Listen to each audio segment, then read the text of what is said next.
it seems like every week something is happening for sure.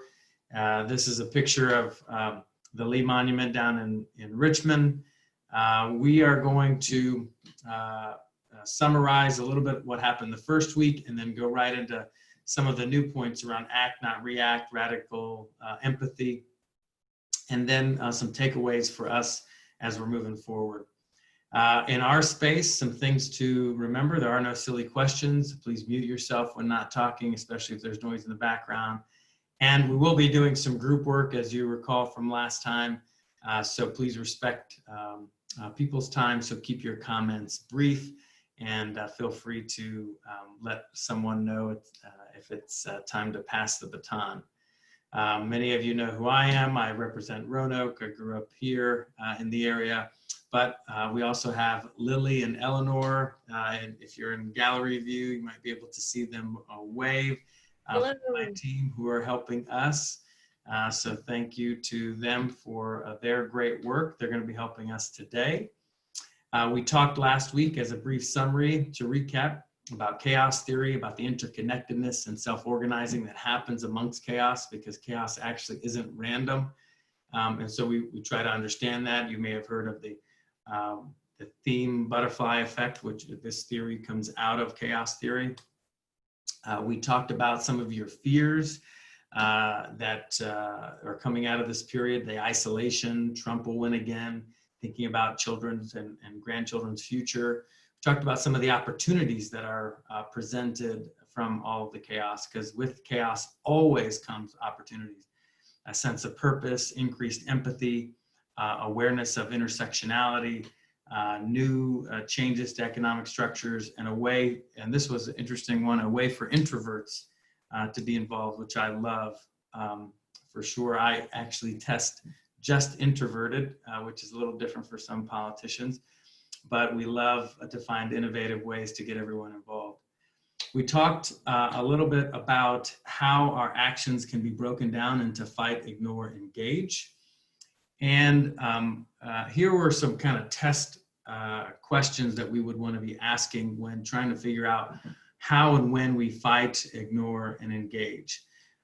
First, for fight, is there a clear and present threat for a fight?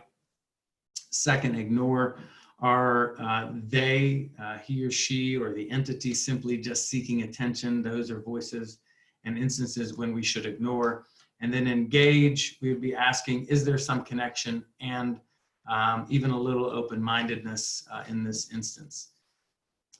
When we are engaging, we talked about engaging with the ABCs: acknowledge, meaning identify common interests and valid points that the other side has, which breaks down some tribal barriers. Bridge, using a bridge. I had mentioned that I use certain bridges, but when you're using a bridge, you want to validate that both people belong in the conversation and you accept what they have to say, but without using the word but. So I hear what you're trying to say, but when you say that, instantly you are discounting everything that they just said, and then present your point to those common interests as opposed to your simple position. And then we had some great takeaways from last week that we wanted to share. A few of them that I highlighted: think before engaging, bringing people along, choosing your battle, using your privilege to raise others, and realizing that there is an opportunity cost. So we can't always fight, ignore, engage every single time that we want. And so understanding that, trying to pick those battles, that there is an opportunity cost associated with all of it. Now I'm going to stop the screen share in just a moment, but I have a question for all of you that I'm going to put into, I'm going to switch into gallery view and see if I can see some raised hands, because I would love to see if someone has an experience that they would like to share with the group where they had a fight, ignore, engage moment this week that they want to share very briefly, where you made the decision that you needed to fight, ignore, or engage with someone. And so I'm going to stop this share, so maybe I can maybe better see you here. And if you have an instance this week that you want to share, if you can, I think you might have the raise your hand feature. Yeah, then I think, Sarah, are you physically raising your hand? If you would like to unmute and share your experience. I actually was with a group of people last night for the first time in months and at a dinner party, and the man next to me said that he was a Trump voter, that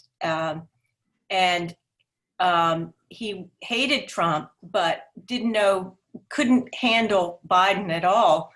And I was actually a little bit paralyzed. I should have said it's a really tough cycle for ethical Republicans this time, but we just moved on, and I remained friends with this man. So I was sort of in between engaging and ignoring on that one.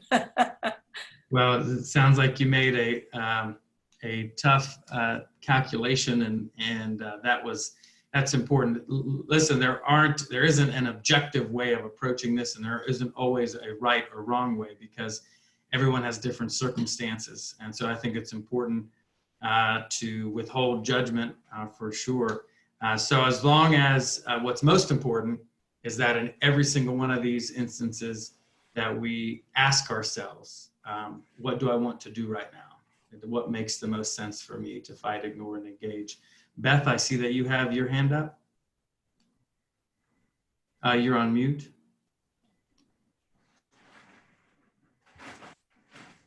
I had an instance this week with two fairly opinionated Democrats, and I had a different view than they did. And they sent out an email to select people stating their view that they did not agree with the gerrymandering, say no to the amendment that's going to be presented on the ballot. Mm-hmm. And I had some information, interestingly, that had just come to me that morning. And it was really strong. It was really strong, proving the argument of why to say no. And that was that the amendment held a strong influence for the Republicans. And if we passed that amendment, then they would have a stronger voice than probably many Democrats would want. So I just, instead of saying this is my view, I just said, here is a different point of view. Mm-hmm. And I emailed to them someone else's information, but it really explained a different point of view than what they were projecting. So that's kind of what and I have not heard from either one. No response. Well, it sounds like your level of engagement was fairly objective in the sense of passing along some information. Number two, not casting judgment on them, because people will have very valid opinions, even some of our friends. So thank you so much, Beth, for sharing that. And that's the whole thing here is trying to figure out when we should rightfully choose to fight, ignore, engage. And so hopefully we will all be asking ourselves that question as we move forward and think through it. The reason why we are here today, and the reason why we are trying to own chaos and offer this different framing is, of course, Network Nova and our friends have laid it out. You know, it's to win. Winning is the only option. And so to win sustainably is the trick here. So we, as a team, want to think through what that winning looks like, but we also need to appreciate what losing actually looks like. And we already have examples of that.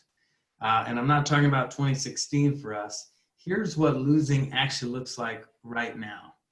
So, you know, in the past couple of years, where we have seen this uproar from the left about how preposterous what the right is doing, and about the sometimes even overt racism that is happening. We tend to be thinking on the left that, man, you know, this is so clear that something different has to be done, that it is blinding. And here's what has happened. In the UK, we have a landslide majority win for Conservatives in the face of Brexit. In India, Modi's far right-wing nationalist party had an unexpected landslide victory. It wasn't even close. The far right candidate, Bolsonaro, who is being embarrassed right now with his response to coronavirus as Brazil is becoming the worst hit country in the world, wins his presidential election campaigning against certain minorities, campaigning against the LGBT community very openly. And even in Australia, Conservatives won a surprise election victory. So for us to believe at any point that we've got something in the bag, we need to be very cautious. Here's what we do know, is that voting is not a logical decision, much to the dismay of many liberals and people who keep talking about logic as though logic wins elections, because unfortunately it does not. There are two major emotional drivers, fear and trust. And we tried to outwork fear before in 2016, and we've done that on the left a good bit, but we know that the right is just much better at it. We on the left, we are a group that is very diverse in our thinking, we're much more inclusive.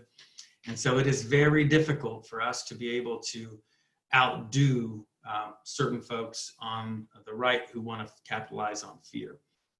And so we've got to push back against that. What does that leave us with? The second most powerful, because it is less powerful than fear, but it is still very powerful and lasting, the emotional driver of trust. And we combine that with the thought that human beings are pretty tribal. And so with that, I'm going to break us into groups and to think about those far right elections that we just saw the headlines about. And in those groups, I'd love for us to think about this question: why did those far right? Why did the far right win in those elections? What do we need to learn from what is happening, so that way we don't alienate ourselves and put those blinders on? So I'm going to put you in groups, and hopefully we will have, we've got a great turnout today. I'm going to try to make the groups where it's a little bit smaller than last week, and we will be in these groups for about 12 minutes. And then we'll ask you to come on back. So I'm going to put you in these rooms. If you can take note of the question, we'll be spreading that question around. And the question that we want to focus is on: why do we think the far right won in those elections, even after all that we've seen leading up to the 2016 election? All right, so you'll be in this breakout room for 12 minutes, and I'm going to send you on. As soon as I click this button, you'll be automatically moved.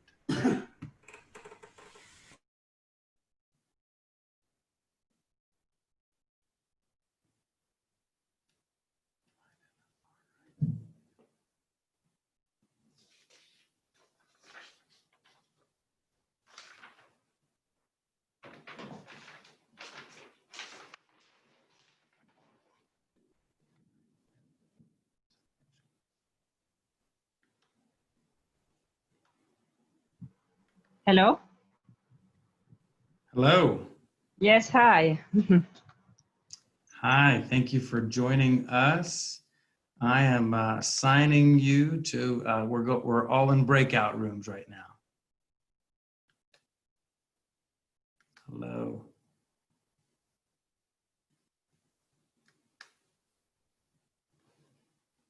All right.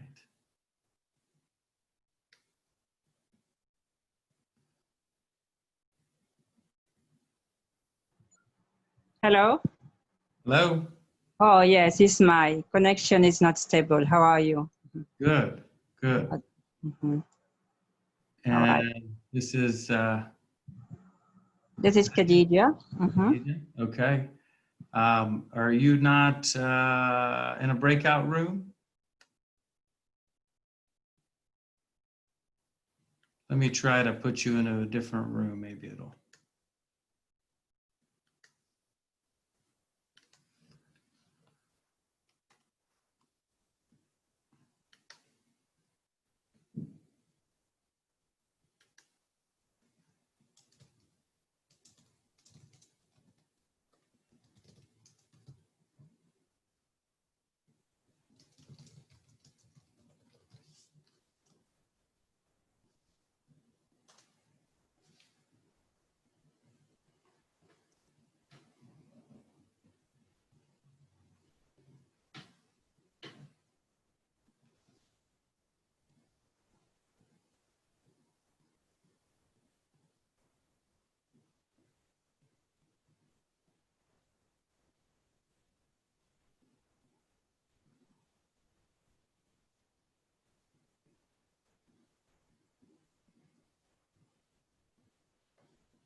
Hi, everyone. As you're returning back from your groups, we're just going to wait for everybody. We got about 100 or so people to join back, so it takes a little bit of time.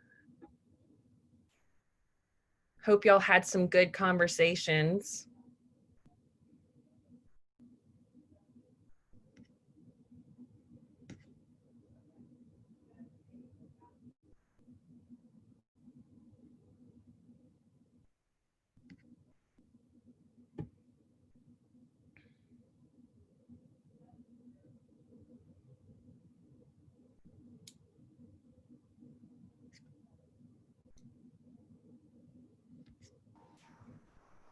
Hi, Ronnie.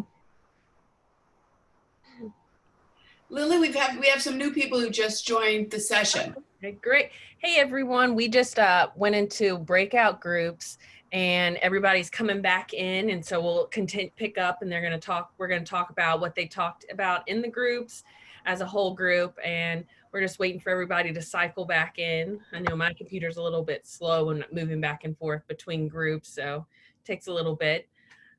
Thanks for joining us today.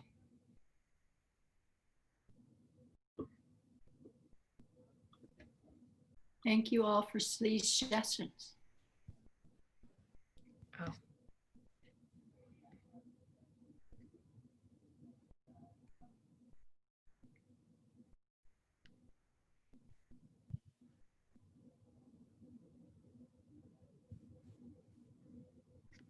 So are we going back to the whole group? Or are we doing? Hello, a bigger everyone. breakout? We are back in the big group. I got caught in a smaller breakout room, and we had some great conversation. I'm sorry, we probably talked a little bit too much. I don't know if I followed my own rule there, but there were a lot of great questions that came out as I was poking in and out. I would love to hear in the chat, if you all can, in the chat box, our team is going to indicate some of what we thought as far as why the far right did win. I'll actually break out of this so you can see it.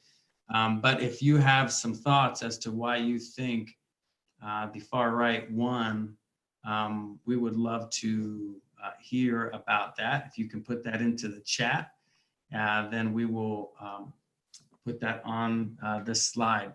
But there was some great conversation. And what I loved about the conversation that I was in is they were really good objective questions that people were trying to decipher why things have been playing out the way that they are.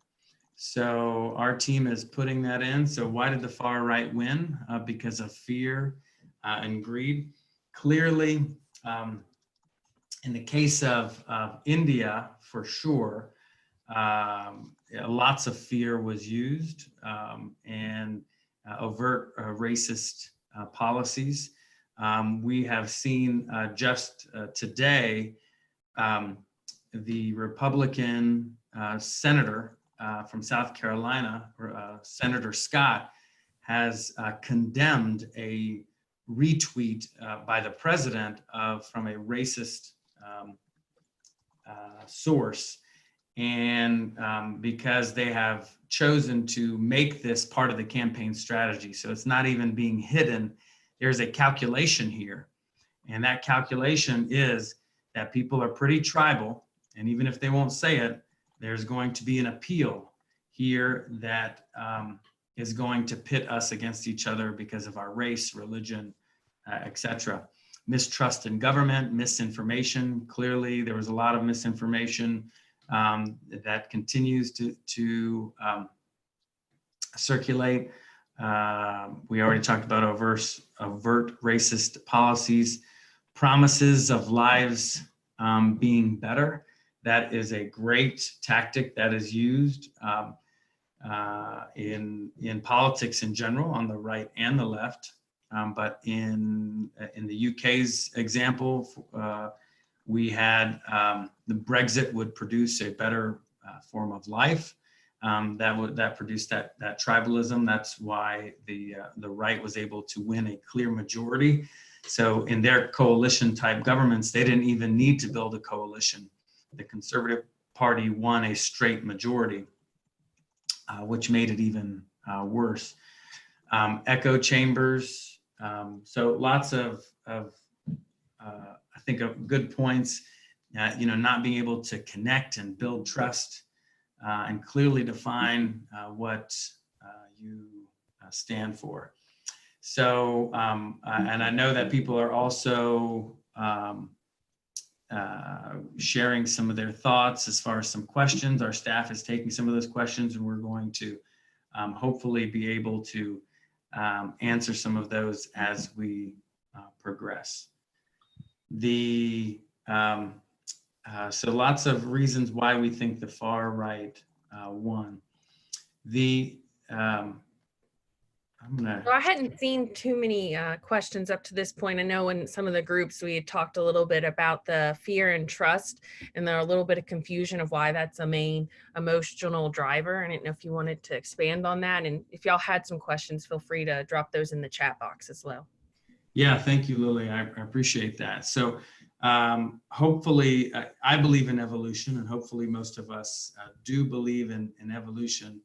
And so what happened is the most primitive part of our brain, which is our inner brain, you can think of kind of having two brains. You got the inner brain and then the outer brain, let's just say. Well, the inner brain is the more primitive brain, and that is in charge of, that's our limbic system. So it's in charge of our fight or flight response.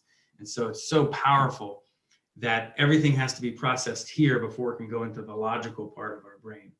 And so if you do not trust something, or you have reason to fear something, there's no way you're going to input any logic into the logical part of the brain. It's like cracking a safe. And so regardless, even if you agree 100% with the words that are coming out of my mouth, if there's a reason for you to not trust me, you're not going to put that into the logical part of your brain. So it's clear science behind how and why all this works, and why we become so frustrated at why the misinformation, the illogical information continues to be propagated, and why people tag onto it.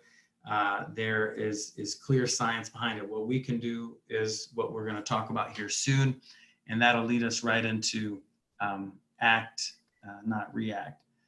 I'm going to go into into presenting this. Planning and chaos.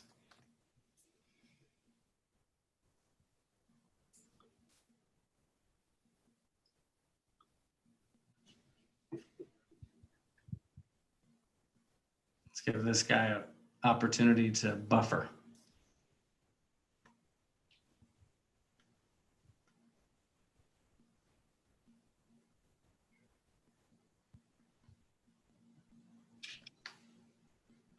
Why Trump will win in 2020. So we have what's called the law of attraction. And what the law of attraction does is it basically attracts what you are, not what you want. Now, it also attracts what you continually think about, and it doesn't understand language. It only understands emotion. Therefore, and you've seen this in the media, you know how many news stories you see on Donald Trump daily? You know how much emotion is surrounded by Donald Trump, both positive and really negative emotion?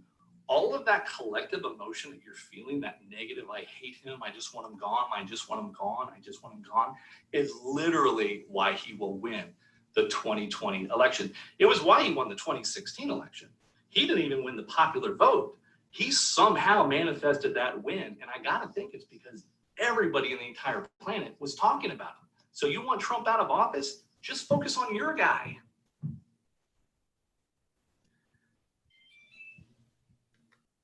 Focus on your person. So here's where we were 4 years ago.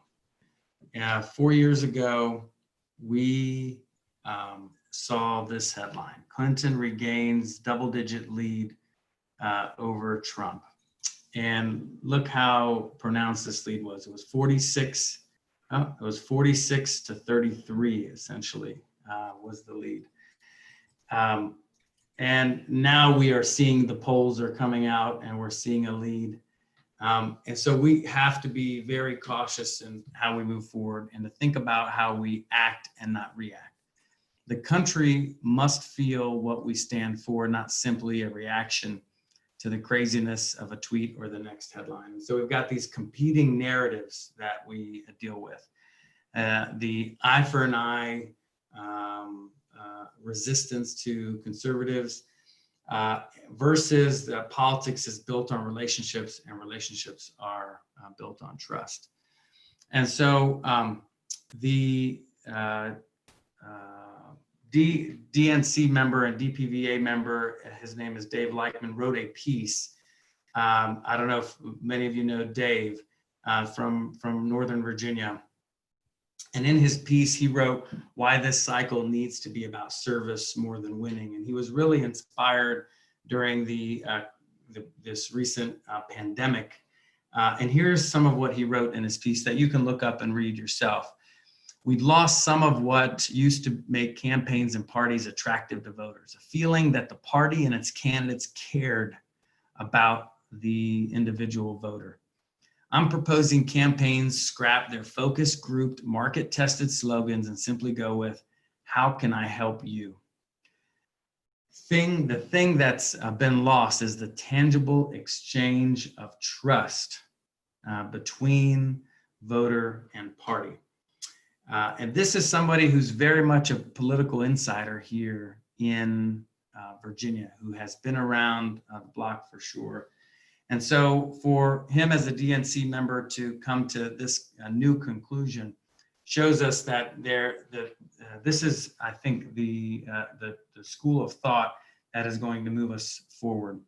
So to go quickly into a small group discussion, we wanted to ask the question, what are some actions in politics that build trust that you identify?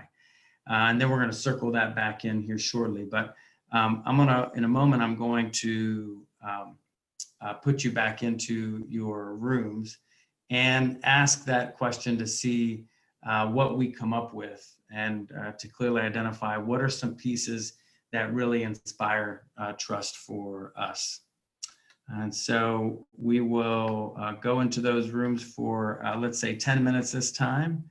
And then we'll come back and talk a little bit about what inspires trust for you.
Hey everyone, everybody's coming back from the groups. We're gonna wait until everybody gets back in here before we get started. I hope y'all had some good conversations. We were just talking about something that I was just about to say, well, that sounds exactly like the Democratic promise. So maybe there could be some discussion about the Democratic promise. Mm-hmm.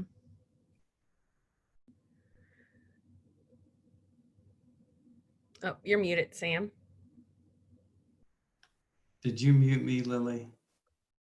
I know it. I know it.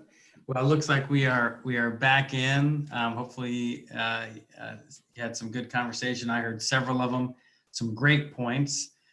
So the whole angle here is not to react, but to act. And so some actions that build trust in politics. If you can, in the chat, put in some of the points that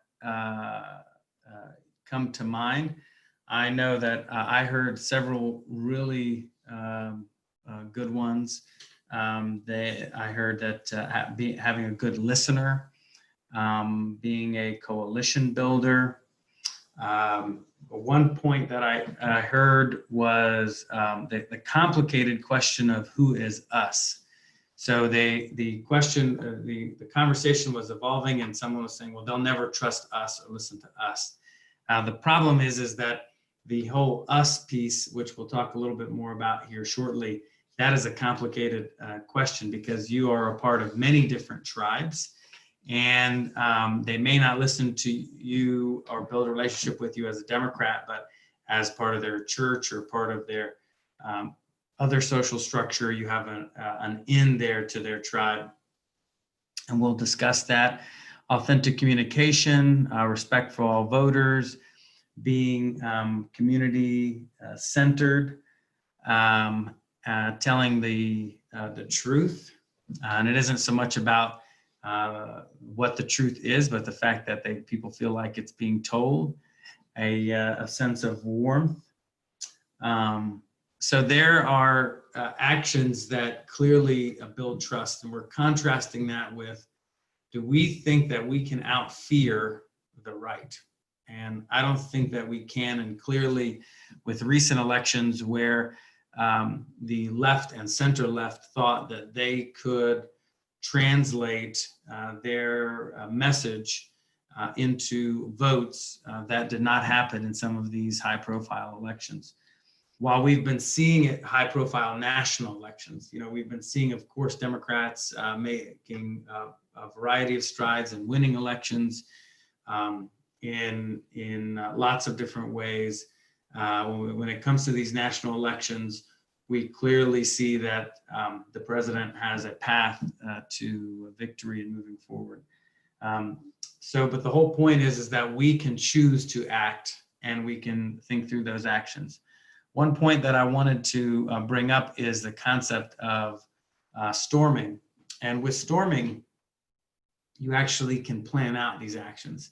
So to boil down storming, it's really simple. You're just thinking, okay, what is the probability that there are a variety of incidences or happenings that can occur that we can plan for, and what our reaction is going to be very specifically. And so storming is making sure you have a plan in place for that storm, where you have a full, even strategic campaign as a candidate, as an organization, even as an individual. And that way you're not just reacting. How many of you have ever been part of an organization and something occurred and it took you all a week, 2 weeks to just come up with what the fine tuning of a statement is going to be? By then, the issue is behind you. People are on to the next headline, and you've missed the opportunity to really capitalize on the storm. And so clearly we're in the middle of, with Black Lives Matter and the protests that are happening, that there have been forces who have been pent up waiting to capitalize on this, and they are doing so, and many of you are involved in that. We've seen moving these Confederate monuments, and even locally, we've got the local killing here of a young Black man have pushed issues to the forefront, and people have figured out and have been storming around how they're going to respond in lots of different ways. And here you have the local NAACP here in West Virginia doing something as an example with the local schools. But whatever that may be for you, however you think about it, there is a way to approach storming for sure. So the question that I have for the team here is, what will likely happen that we can storm for now? Do people have examples that, and you can throw those into the chat. People have examples of incidences that we know with high probability will likely be happening in the coming weeks, months, in the next 18 months or so, that you as a member of Network Nova, the local Democratic Committee, other organizations, part of the business that you work for, that you can begin to storm. So here we have hurricanes, the very real probability of election fraud, and that's not with someone with a fake ID. That's more about what would, having someone like Russia and Putin being involved in our elections, I'm sure. COVID-19 resurgence, we're already seeing that happening. How can we respond to best capitalize on the narrative of that? Voter suppression, another good one. And so we want to think about, man, and so for me, for example, as a politician, as a public servant, I'm hopefully thinking through, there are all kinds of possibilities of things that can occur. Who are my network of people to activate? What kind of statement would I be wanting to put out to make sure that we capitalize on this moment? So in the theme of act, not react, when we're waiting on the next tweet, the next headline that's being pushed intentionally out and reacting to that, we are playing right into their hands. But when we act and even intentionally storm to try to figure out how we should act in certain situations, we are in control, and that's what's important. Economic downturn, civil unrest, certainly there will be cases, another case of, as there have been almost on a daily basis, of police brutality. Many of you are seeing the images and videos coming out of Richmond on a regular basis that are disturbing for most. Racially motivated violence. You've seen some of the unfortunate, what may be racially motivated violence with regards to the hangings of several individuals, which is not very common in today's day and age.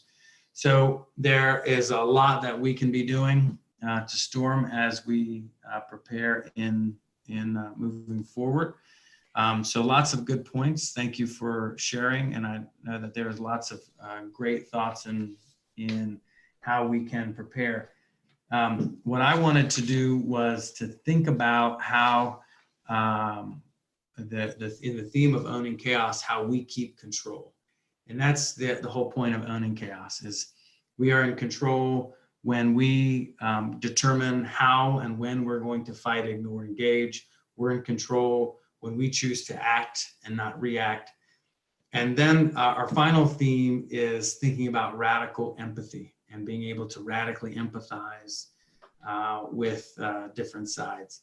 And that's important, not to necessarily agree, but to understand where people are truly coming from. We could just skip this thing that other parts of the nation are going through, where they're creating a divide, either it's ideological or political or something, around mask versus no mask.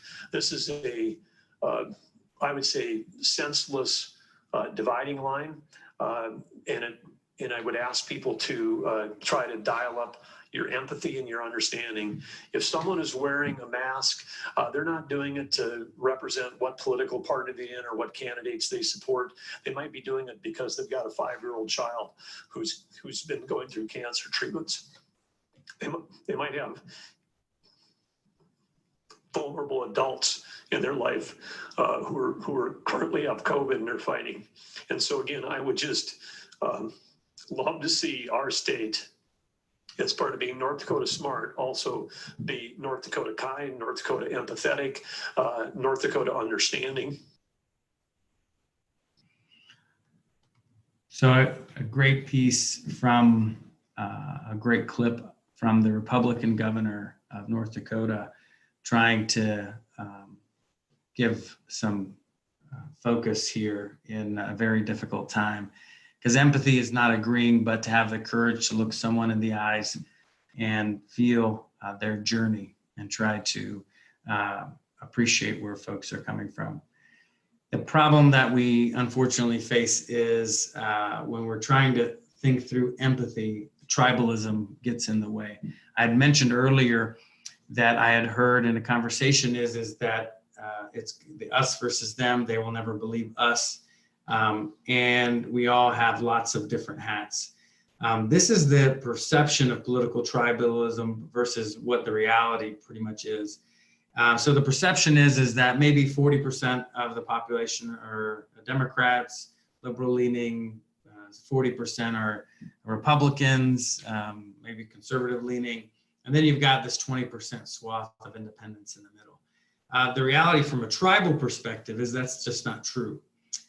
The reason is I'm sure even if I asked this group, if you were to name the top 2 or 3 tribes that you belong to, very few people would actually indicate that they are a Democrat first and foremost, or that they are a Republican, even in their top 2 or 3 identifiers. You are part of Network Nova. I'm part of the Rasoul family. I'm a Roanoker.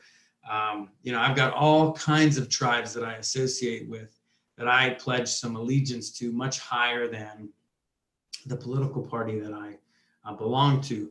And what really most people are asking is this question. While there are some people who heavily identify as Democrat or Republican, what most people are asking is who's on the side of the people.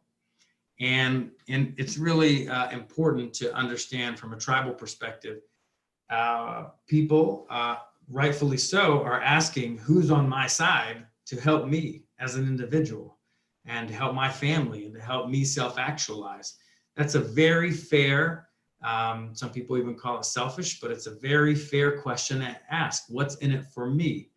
And the vast majority of folks aren't going to identify first and foremost with a political tribe. And so I think it's important to be able to break that down, the perception versus the reality. And so when you're having this conversation with folks, you're really trying to figure out what are the different tribes that people belong to and where you might have a connection. The reason you're doing it is because the extreme power of empathy.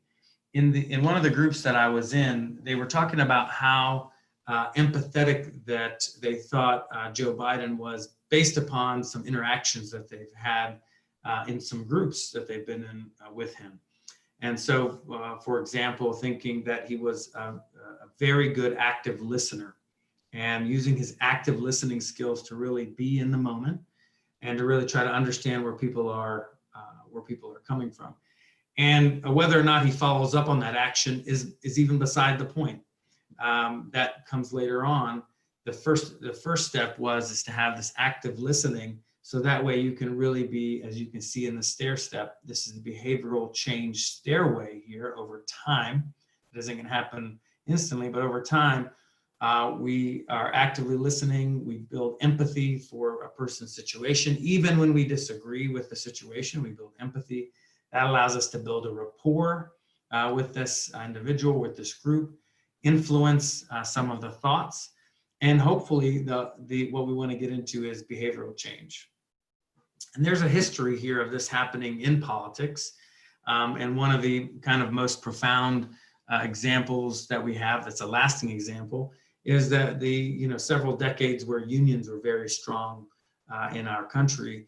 And the unions, while they certainly negotiated on behalf of the workers, they made big inroads by building rapport and by basically saying, hey, if you've got problems locally, if you've got problems and issues, bring it to us. We'll help you as much as we can. That's the way many unions operated.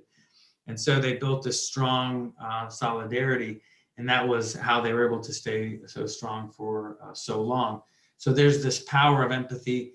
And what we're trying to do, as you recall from the brain science that we discussed earlier, is to crack open that safe. Next time you disagree with someone, no matter how wrong they are, set your truth aside just for a sec. Repeat what they said so they know you heard them. Tell them what's logical about their thinking, at least from their perspective, and say something about how they must feel. Watch that mountain crack open. So as many of you can tell, we are TikTok fans here, mainly because of the brevity. And so I think he hit the nail on the head as to how in a 15-second video you can talk about really making headway emotionally with someone just by acknowledging where they're coming from. But to be even more objective than that, we have even entities like here's Forbes magazine talking about how empathy is crucial to leading through in this crisis and the multiple crises that we have. And so from a business perspective, I mean, across the spectrum, we are seeing individuals and organizations really thrive when they're able to tap into their empathetic skills. And that really shows as they move forward. Because very quickly, we're able to figure out who's not being empathetic, who clearly is just being defensive. And those organizations, businesses, individuals, they suffer mainly because we can see that pretty quickly through social media and other means of communication. So here in Forbes magazine, it's saying in turbulent times, empathy is more vital than ever. If you don't feel, and this is an important test for me, if people don't feel that you care about them when the chips are down, they'll know you don't care any other time. And so the real test for me as to if someone feels where I'm coming from in a difficult time is where they are in some of the toughest times. So what I wanted to do is to break out into our groups for just a short period of time and answer this question: why don't we empathize enough? So what really gets in our way with being able to empathize enough? And I think it's important to kind of break down what gets in our way. We've already discussed it a little bit with regards to tribalism, et cetera. But what are some concrete things that we can come back and share with the larger group? So we will make this a shorter 8-minute session, and looking forward to hearing some of your ideas about why we don't empathize enough.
All right. Looks like everyone is back in. We have, I know there was some good conversation. I have been getting a few questions that have been coming in. And one question was about active listening and what is active listening. I'll tell you, there's lots of pieces to active listening, but I can tell you what's not active listening. And that's probably a little bit easier. So some tips to avoid. Number one, try not to talk over other people. I know I need to improve on that. Number two, I know you've come across people that do this when they're nodding or saying at the wrong times in a conversation. And it's like, I didn't actually say something for you to nod about. Then you can tell that they're in outer space and not necessarily with you. The gentleman who spoke a little bit earlier in the little video gave some really good points about making sure that you mirror. He said mirror, which was to just state important points back to that individual. Here's what I'm saying, and validating, and recognizing the good logic and what they might be saying is certainly active listening. And then I think most people today, more than ever, are very interested in what your specific follow-up is going to be to that point. Either you're writing it down, say, I'm going to get back to you on that, or of course, answering the question first and foremost. Trying to genuinely engage shows that you are actively listening. So there are a few points, but human beings are pretty good about trying to being able to decipher who's really with them and who isn't. So before you move on, Sam, I wanted to circle back to storming. I know that we had a couple of questions, and then I wanted to circle back to that. So I think the main question I saw, the theme was, could you walk through an example? So if we're an organization, and we can just use if coronavirus decides to resurge right around election time, how as an organization do you actually prepare? What does that look like? What is a storm plan? Yeah, that's great. Well, it's always a little bit different for different organizations, but there are some basics that you can think through. So number one, just like as you're going through a strategic planning process, you can go through a storming planning process where you have the whole team list out what are some potential things that can happen. And while you don't want to drive yourself crazy over the top 100 things, you can think through maybe the top 10 or 15 potential things that can happen. And so that you really need to open it up to say, hey, anything and everything. There's whatever it may be. If you're in an organization, there could be things anywhere from a sexual harassment case to a customer who was wronged. If you're a part of a campaign, there could be a campaign interaction that goes wrong, or a video taken out of context. So that's number one. Number two, you want to think through, okay, here are here's the communications that we're going to respond with. We're going to be ready for this press release. Here's what we're going to send out on social media. And then also who's going to be the main communications person, because that needs to be then centralized. And so you then go through each of those potential instances where that could potentially happen, even as uncomfortable as they may seem, that someone goes and, burns themselves drinking a coffee at your restaurant. You need to be able to say, okay, look, what do I need to do instantly? Because the first thing you do is the first response that you have is probably what's going to be most prominent in people's minds. And what we see organizations and especially individuals, meaning mainly politicians, instantly coming out with denial and just lambasting the other side sometimes makes them look just as fickle, regardless of what the point is. thank you for that. Thank you for that question around storming.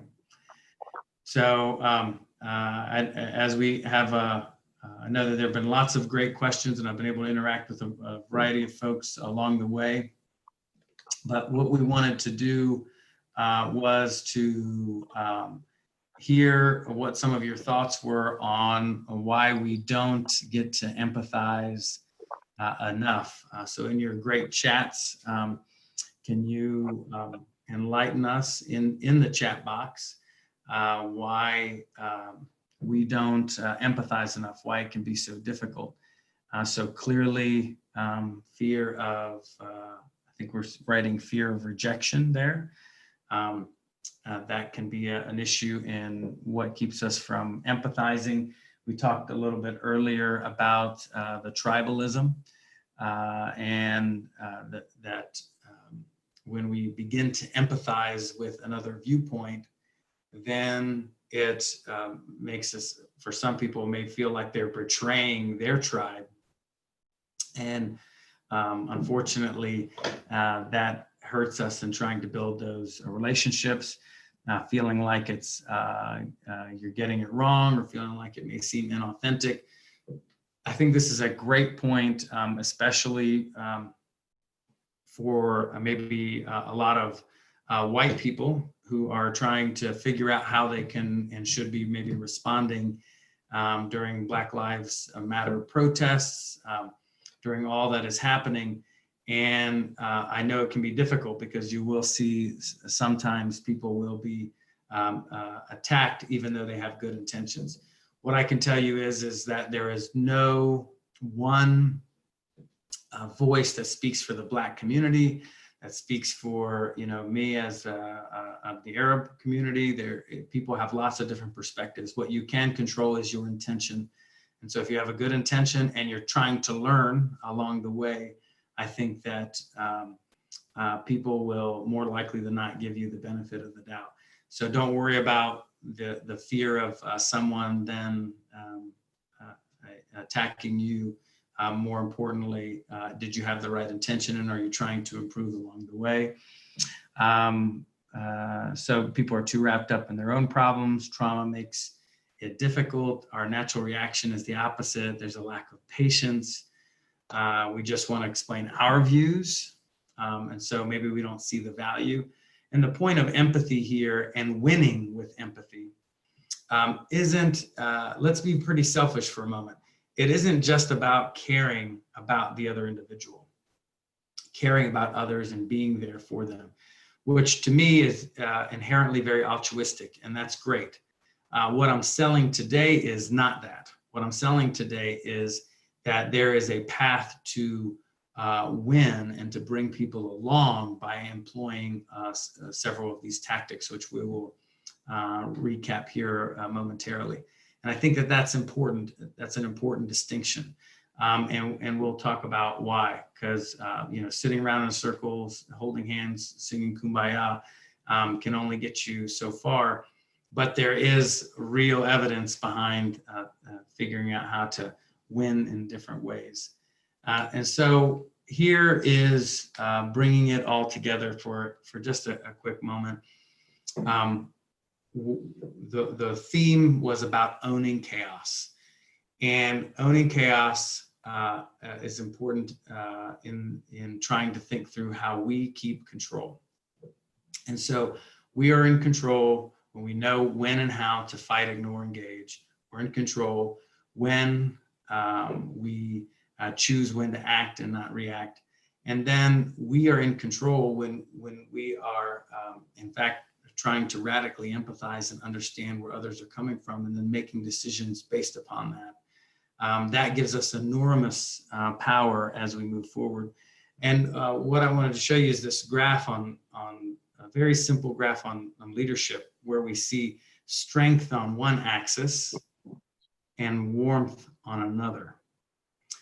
And traditionally, we have seen that leaders need to exude a lot of strength, and that warmth, in fact, was maybe even viewed as a weakness.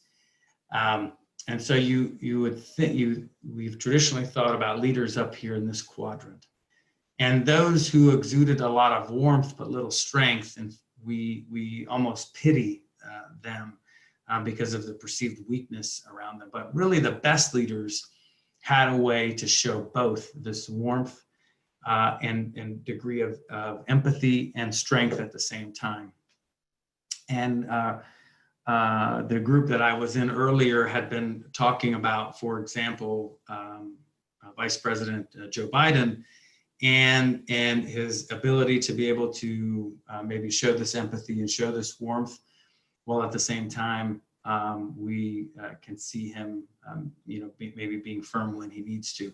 But if we look back historically, some of those who are objectively fitting into this quadrant,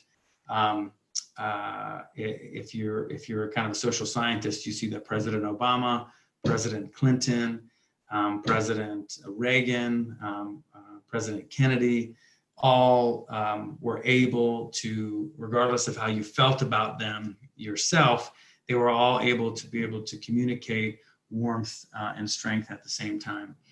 And I think this really ties in very well with the Women's Summit, because there are lots of great studies that tend to show that women tend to be more empathetic than men, and so are in a particularly good place to be able to lead.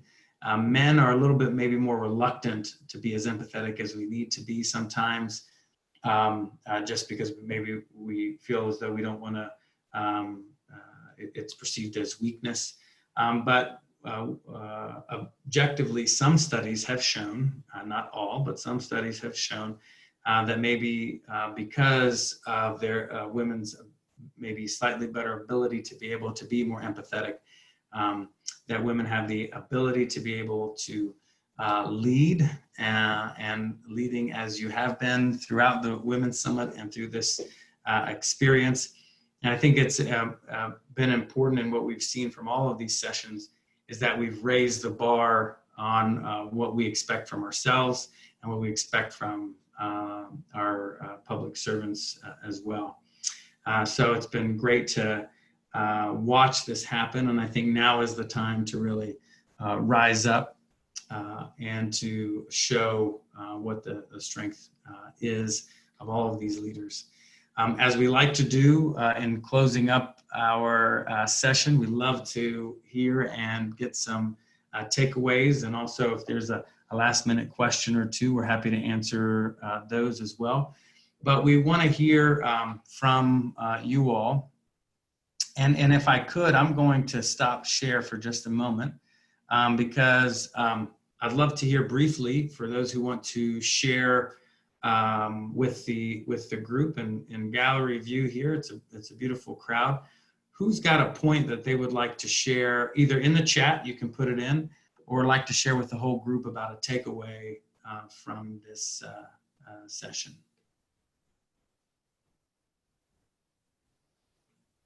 Got Anne is saying younger generations are very tuned in.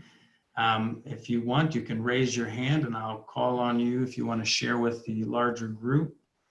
We've just shared our email address if you want to share with us. I love the emphasis on empathy, the idea of using your time wisely, time and energy wisely, the opportunity cost. What are some, there are lots of points here in the chat. It says, what are some best practices for building trust and empathy through social media? Boy, that is a tough one. We could have a whole session just on that. So thank you for that question, Barbara. What I love to do is when someone's asking me a genuine question, even if I feel it's a little bit combative, as long as they're not genuinely just in attack mode, and I may actually do my best to genuinely engage with them in a very respectful way, not necessarily for them, even though I love to bring them along, and sometimes I'm able to, but more importantly for everyone that's watching that conversation. people are able to gauge a lot about you based upon the interaction that you're having in those difficult situations, in those difficult questions. And so keep that in mind, that you have an opportunity to really say a lot about yourself and how you, in my opinion, in how you engage in those difficult situations, for sure. I don't see any hands up in gallery view for anyone that wants to share out loud, but I see a lot in the chatter. The Joyce talking about the energy you give is the energy you get back, I think, for sure. There is somebody stating that Arena, thank you so much for joining us. Another candidate, empathetic, but men have been conditioned not to express it as much. So maybe that's a great point, that men are just as empathetic, but expressing it is can be an issue. I know that that's important. You really like the fight, engage, ignore framework. The book of Getting to Yes, that's a great one. I really enjoyed that book. That helped me understand that compromise, many times compromise is a bad thing. You don't actually want to split the difference and go halfway. You want to figure out what people really, really value and try to give them more of what they value, and hopefully they'll give you more of what you value, is the way to have the best interaction. Great point. Humor is important. That is a classic for sure. And the power of empathy, the stair steps that gets you bit by bit. Thank you, Annette, for that. So lots of great takeaways, lots of good feedback that we're going to integrate into our final points here. We really appreciate the opportunity to have so much time with you during this Women's Summit. They've been so great. Stair, Catherine, Robin, and the whole team to volunteer all of this time and energy into all of this. As you all, many of you know, they don't make any money doing this. They just get to help us, help Virginia along as we are trying to win this November. So I thought you were going to say we don't sleep. Yeah, you definitely don't sleep. That's for sure. So they're the life of the party, and they don't sleep. So I personally have trouble keeping up with Stair most of the time. That's for sure. Could you share that step slide again? Yes, just briefly. I will do that. That's the one right before the warmth and the warm, strong leaders, right? Yeah, is this slide? Is this which one? The power? Yeah, I think. Oh, hang on. I'm sorry. It's not big on mine. Yes. Yes. Here, let me. Yes. Okay. Good. Yep. The stair step. That's what I wanted to see. Stairs Thank for you. stair. Yes.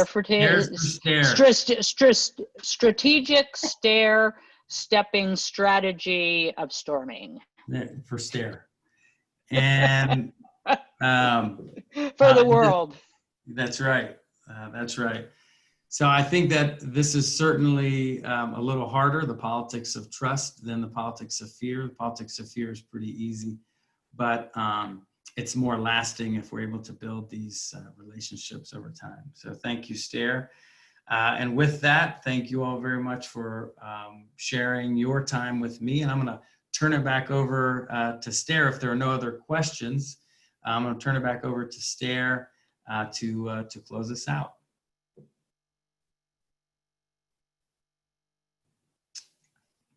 Thank you, Sam. Sam, you need to stop sharing your screen. Oh, let me stop sharing my screen. Oh yes, because we're only co-hosts now. That's right. So, that was terrific. Thank you so much. So, the summit recap will be sent out as it always is. This has been videotaped and will go up on YouTube at networknova.org/. /watch. All right, so networknova.org/watch. And please take a look in the Badass Boutique. We are particularly interested in selling these t-shirts, this that I have on now. Okay, it's our retro t-shirt from 2018. Okay, that is networknova.org/shop. /shop. And of course, there's postcards and all of that too. And I'm also going to put in the chat, I'm going to put in about our campaign where we're running a campaign for hats. Winning is the only option cap. Okay, so I want to be sure that you don't forget about tomorrow. So stay with me. I've got a surprise at the end. But you want to talk this about afternoon. You want to This talk about afternoon. tonight's Dare? Yep, We have a wonderful program tonight. So tonight we have the Let's Talk ERA. What's next? Do you know? So that's at 7 p.m. And this is going to be in the wake of the Trump administration's lawsuits. What are we going to do about that? And we are going to discuss this with Mark Herring, Attorney General Mark Herring, as well as Attorney General or Solicitor General Michelle Kalin. And we will be visited by Andrea Miller, Katie Hornig, and Eileen Davis. So be sure not to miss that tonight. And do make note of our last 2 days. So we do have media and disinformation on Monday at 7 p.m. This will be really good. This was something that came up in our chats quite a bit. So to work around. And then of course, this fabulous Black Women Lead on Tuesday morning with Mamie Locke, Jennifer McClellan, Jennifer Carroll Foy for a conversation on women in leadership. We'll have some Girls for Change moderators in that. And then finally on Tuesday evening, the finale rally. Okay, so that'll be 7 p.m. Be sure you're wearing your shirt and be, all excited about that. So I think that I've said enough, and thank you to everyone, and stay safe, stay strong, stay together. Winning is the only option in 2020. Enjoy this last little video. Here's a story of some badass ladies who were hanging out with other badass gals. All of them had bold ideas, like the others, the oldest one in pearls. It's the story of a grassroots movement who were busy organizing on their own. They were great groups working all together, yet they were all alone. Till the one day when the ladies said, let's summit, and they knew that it was much more than a hunch, that these groups must somehow work together. That's the way we all became the badass bunch, the badass bunch, the badass bunch. That's the way we became the badass bunch.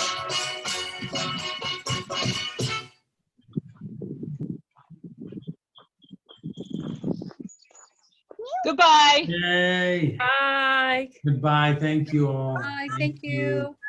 Thank you. Thank you, everyone. Steve, it's so good to see you. Thank you. Bye. Oh my God.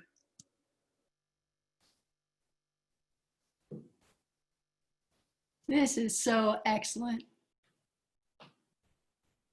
Thank you. I don't know if you know why I'm doing this. This is the way sign language clapping.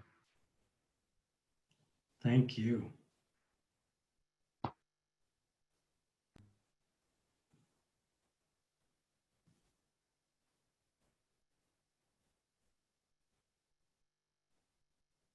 Hi, Sam.